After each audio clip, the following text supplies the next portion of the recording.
Okay, so the FIFA World Cup's only a few days away, and we already know that people are getting their ESTAs cancelled or their visas rejected. I already talked about the guy from Scotland, and he had his ESTA approved, I think, in December, and weeks before, it was changed to rejected. The sad part is that he's already paid for his flight, hotel, and tickets, everything else, and now he's not allowed to go. But now we have a referee from Somalia who's been denied access to the United States. And I'm just gonna be real here. I mean, if his skin color and the country was the right country, he would have been allowed in. And what does the FIFA boss have to say about it? He said everyone should just chill. I don't know about you watching this video, but to me, this whole FIFA World Cup's becoming a complete farce. And looking closer to home, the FIFA official stores, they don't even have price tags on their merchandise. Like, what are you trying to hide? But a survey was done in Metro Vancouver as well as Greater Toronto on whether or not the FIFA World Cup is going to be worth it for Canada. And 7 out of 10 say no. And CBC is also talking about what is going to be the lasting legacy from the FIFA World Cup. I've mentioned this multiple times in my videos that the Olympics in Vancouver, it did leave lasting infrastructure. But what is FIFA going to leave? I'm going to show you this video, and I'm pretty sure everyone's going to be like, what? That's it? So we're going to get into these two topics in this video, and if I sound a little bit different, it's because I'm still congested. But I'm getting better now, so I want to thank everybody for their well wishes. But these things here, I'm so glad I brought them with me from Canada. It tastes awful, but it works. And this video is not sponsored by Buckley's. Alright, enough about my flu and fever. Let's get started. 4 days away from hosting the world's biggest sporting event, there appears to be some cold feet. It's just a lot of resources and money when there's so many other issues that the city's currently dealing with. In a poll out today from Angus Reid Institute, 7 out of 10 surveyed in Metro Vancouver and Greater Toronto say they don't think the cost of hosting the World Cup in their community is worth it, in light of soaring costs and disruptions, including street closures and summer festival cancellations. Now, this is the part that kind of bothers me. Like, in Vancouver and Toronto, how many other events were canceled to make way for FIFA? How many other conferences decided to skip out on Vancouver and Toronto and maybe go somewhere else? We already know that hotel bookings are down on both sides of the border, actually even in Mexico as well. And this summer, it's just been reported as like a regular summer season. And for some hotels in the United States, even worse than a regular summer season. So yeah, that's why I'm part of the 7 out of 10 who thinks it's not worth it. We're finding a lot of, I think, frustrations with the cost being borne by the public for the World Cup. The latest cost for Vancouver hosting 7 games is pegged up to $729 million. Even with a more modest estimate, a majority of those surveyed in Metro Vancouver say it's a poor investment, while only 1 in 5 thinks it's money well spent. There's a bit of a frustration around, I think, this cone of secrecy that has been around these agreements between Vancouver and FIFA and Toronto and FIFA. The thing that irks me the most is the fact that we don't know the total cost yet. And the city of Vancouver, where I'm from, they've been very quiet about it. I mean, I think 2 weeks ago or 3 weeks ago, they mentioned what the total security cost is going to be, and they were supposed to let us know by the end of the month. Well, that's passed already, and I don't think we've heard. I mean, what's the mystery about? Just tell us. And speaking of mystery, I mentioned this earlier in the video. What's the need for the secrecy for not putting price tags on the FIFA merchandise? I mean, literally, if you want to go buy a hoodie, you're not going to know what the price is until they scan it. Like, what's there to hide? Well, I guess I know. I mean, it's the high price. But it's just all the shady tactics from whether it's FIFA or even Vancouver and Toronto, like the city. We just want transparency. The NDP emphasizes the projected 5 billion viewers taking in the city's scenery, predicting 1 billion in GDP through tourism over the next 5 years. This is an investment not only just for the 7 games, and I know that momentum is growing. This government is going to try to cling to that every tourist coming to Vancouver over the next 5 years is strictly coming because they saw their country play a soccer game once. The opposition BC Conservatives point to a lack of transparency, escalating costs, and a record deficit, and say government officials stand to benefit most from the beautiful game coming to town. We have the government making sure they have an over-the-top suite where they will be enjoying caviar with delegations from around the world, and people will be standing in food bank lines in Surrey and in East Vancouver. Now, going back to what this guy said about the tourists in 5 years and thinking that they're going to come here just because of the FIFA World Cup, I have to agree with him. I think in about 5 years, not many people are going to remember that Vancouver hosted the FIFA World Cup. I mean, the problem is that there's so many cities in Canada, US, and Mexico. I really doubt people are going to be in 5 years, oh, I'm going to go to Vancouver because it hosted the FIFA World Cup. Personally, I'm actually embarrassed my city's hosting it. But I think tourists in 5 years will come to Vancouver not because of the FIFA World Cup, but because of what Vancouver is. The government says it has a strict policy. a maximum of 2 government officials, along with a chair or CEO of a relevant Crown Corp at each game. We are not going to be watching the games for fun, and we will be there. We will be working the crowds and talking to investors who are there for the games. Investors, the NDP, are banking on returning long after the final World Cup whistle. So let me ask the viewers, and those specifically in Toronto and Vancouver, do you think it's worth it? Do you think all this secrecy that's going on between FIFA and our cities is justified? And what's your thoughts on the shady practice of not putting on price tags when you're buying merchandise? I mean, imagine going to the FIFA store and you're going to buy like a hat, you're going to buy a hoodie and a shirt, and you have no idea what the price is going to be. And you're getting rung up. And the next thing you know, you got like $300 you got to pay. If I was on that line and I got rung up for, say, $300 for like a few items, I'd be like, screw that, go put it back on the shelves yourself. Yeah, I'm a little bit more nasty when I'm sick. But I'm not wrong though. I mean, this is a deceiving practice. And it doesn't surprise me with the organization, to be honest. Now, this next topic here, I've talked about it many times on my channel, and so has Professor Wayne Smith. What is the lasting legacy that's going to be in Vancouver and Toronto? I mentioned before, the Olympics. We got the Sea to Sky Highway. We got the Canada Line. Multiple facilities, the Richmond Oval. And we got a whole freaking new neighborhood. Well, CBC finally did a report on this, and the lasting legacy for Vancouver, it made me go, what the fuck? So let's get started on it. And just a heads up, the audio on this clip, I can't seem to fix it. Some of the audio comes out on the left speaker, some comes out on the right. So if you're only listening with one headphone right now, you might want to put both on. From the giant soccer ball at Science World to jerseys on the laughing statues at English Bay, Vancouver is awash with signs of the World Cup. But what will remain after the final match is played? To see tangible signs, you need to go inside BC Place. Accessibility improvements, renovated locker rooms, and new hospitality spaces costing about $200 million.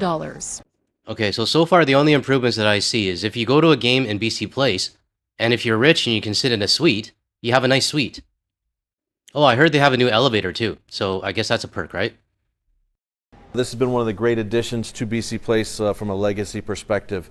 While thousands are expected to gather at the fan zone, the new Peony Amphitheater is not considered a FIFA legacy piece. It was approved and tendered before the tournament. But the newly renovated Killarney Field in Vancouver, that is a legacy. Former players noting the impact the World Cup has on young people. In '94, I watched the World Cup with my dad, and it really inspired me to play. And so having it here and knowing that it could inspire other kids and other athletes to get into the game and play is really, really meaningful. Okay, so a new field at Killarney Secondary. I think that's where it is. Now, it might be good for the kids that play soccer there, and, it's good for the program and stuff. But what if you don't play soccer? What if you don't have kids that can utilize the field? Or what if you don't even live in Vancouver and you're still paying for it through your taxes? At least with the Vancouver Olympics, we got infrastructure that everyday people can use.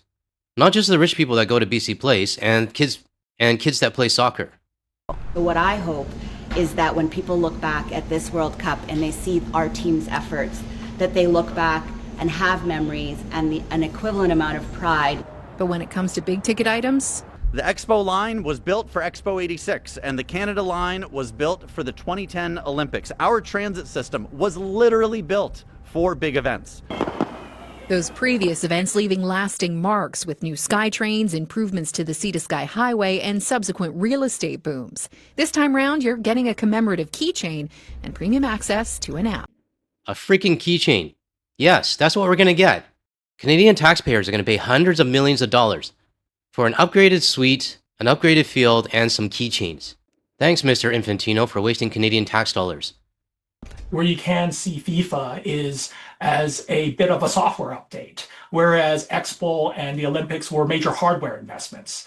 Okay, FIFA's not even a software update. If you want to talk tech, let's talk tech. I'm in the tech industry. A software update is supposed to provide updates, fixes, or even a patch to fix things that are broken. The goal of a software update is to fix things and make things smoother. What FIFA is, it's a virus. It's basically coming into our cities and robbing us and then taking off and leaving nothing. Yeah, I'm definitely nastier when I'm sick. While there won't be the same kind of major infrastructure projects compared to previous events, there are hopes the World Cup legacy will still be felt by residents, perhaps in a less physical way, inspiring a love of the beautiful game for years to come. Amelia John, CBC News, Vancouver. Now let me ask the citizens in Vancouver and Toronto. In 5 years from now, Is the FIFA World Cup being here gonna leave you with a loving feeling of the game? I really doubt it. I mean, if 7 out of 10 people surveyed say that the FIFA World Cup is a waste of money, I really don't think people are gonna wanna, think about it in 5 years. There's no winners in this whole situation, except for FIFA, and maybe even Montreal, because they said no to FIFA. They were the smart ones. Well done, Montreal. Now, this last report I have, it talks about the hotel boom, or the lack of it, in the United States. This next report was published a day ago, so it's not like it's old. So all the details are still current. Let's take a look. The World Cup is expected to bring millions of visitors to the U.S., but just days before kickoff, many hotels still have plenty of rooms to fill. We anticipated being sold out every time we released a room into the market. So unfortunately, that's not really the case right now. Ann Johnson is the general manager of the State Hotel in Seattle, where 6 World Cup matches will be played. She says bookings for June are running about 5% below this time last year. Now think about that for a minute.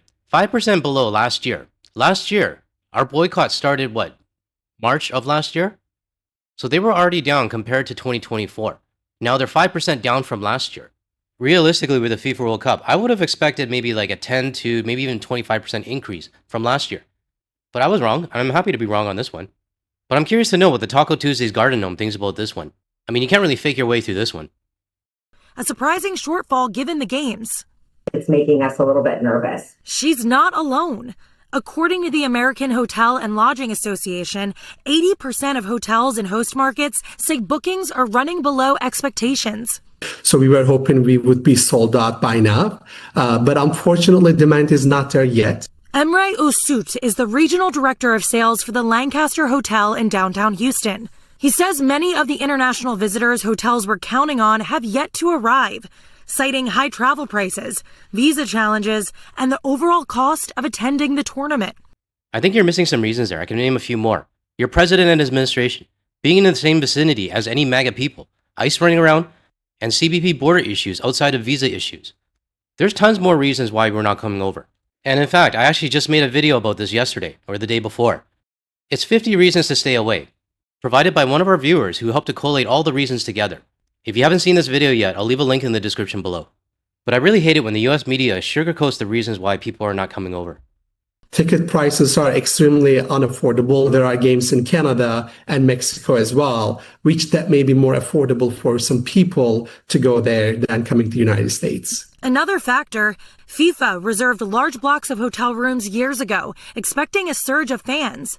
But in cities from Boston and Dallas to Los Angeles and Philadelphia, many of those rooms have since been released back into the market after the expected fan rush never came.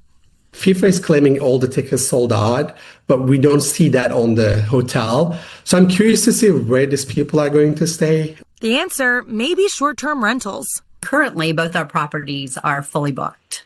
Wow, fully sold out for the duration. Fully sold out for that time. Jennifer Smith is an Airbnb superhost outside of Dallas. She says guests are traveling from as far away as Australia and Japan. They can step into a space where they can gather together. So I think that is the draw that we have. Now, I don't doubt that people are booking Airbnbs instead. I mean, it is more cost efficient. But it doesn't mean that everybody is flying to use Airbnb rooms. Because we already know that flight data to the United States from Europe, which is one of the biggest markets, is down. So if people are not flying to the United States, or those numbers have dropped, then hotels or even Airbnbs, they're not going to get the capacity that they expected. Unless these fans are getting to the United States in a way that we don't know. I don't know, maybe a boat or teleportation? According to Airbnb, families and groups accounted for more than 50% of all World Cup trips. Local businesses are hoping for a win too. Some have hired extra staff and spent months preparing for an influx of fans. So we have been intentionally building our team and coaching our team. For businesses like Stats Brew Pub in Atlanta, success isn't just about crowds during the game. I want the impact to continue after the summer and into next year. Whether the World Cup delivers the lasting boost many host cities are counting on may not be clear until the final whistle blows. Hopefully, we can see those last minute pick up from the people in the United States. Notice how he said the people in the United States, not internationally. Because it's too late for international people, to be honest. If the international fans have not bought their tickets, booked their flights, or booked their hotel rooms, or applied for their visas yet, they're not going to do it now. Especially when we have cases like this where US is banning from certain countries, or even if you have a valid ESTA and then it changes at the last minute. Nobody's going to want to go through that anymore. So yeah, good luck with your domestic tourism trying to fill up the gap. To close off this video, I would like to thank Lorelei for sending this photo from the Halifax Harbor in Nova Scotia. I want to thank you for sending your travel photos and sharing it with the community. Now, for those of you listening for the co-host, she's been around, but she's just kind of hanging around right now. And I don't think she cares about the FIFA World Cup. So if you want to hear her, you're going to have to wait for the next video.